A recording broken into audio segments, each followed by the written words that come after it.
The following story has been brought to you by StoriesToInspire.org.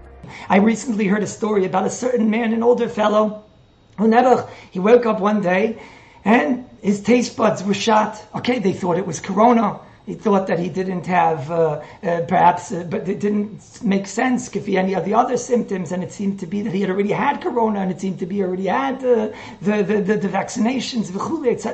Kitzer, a week went by, 2 weeks went by, and he had no appetite either. And they realized there was something wrong with his internal system. He had no appetite and he had no taste buds. And slowly his matzah deteriorated. His situation got worse and worse until the point of where he wound up in Hadassah Hospital over here in Yerushalayim.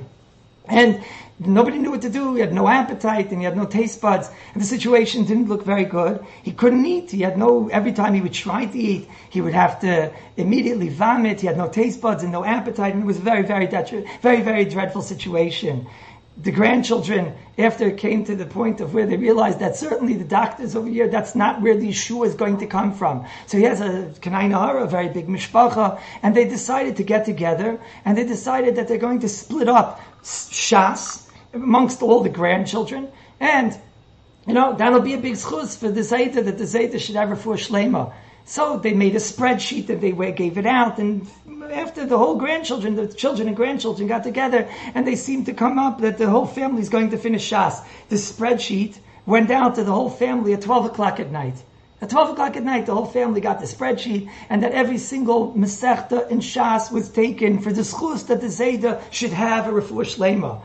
The Babi, who was not involved in any of these preparations, she at 12:30 at night started calling the children that Baruch Hashem, there was an ace, and that the Zayda has an appetite. He asked for a drink, something he hasn't done in 2 weeks. And then after he had a drink, he asked for a pretzel, a bagel, we say here in Yerushalayim, Miraculous. He asked for a bagel and he asked for a drink.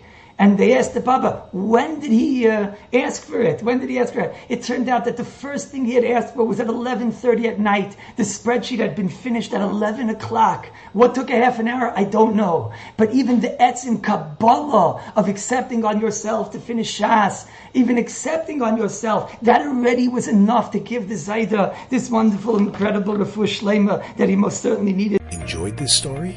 Come again. Bring a friend. StoriesToInspire.org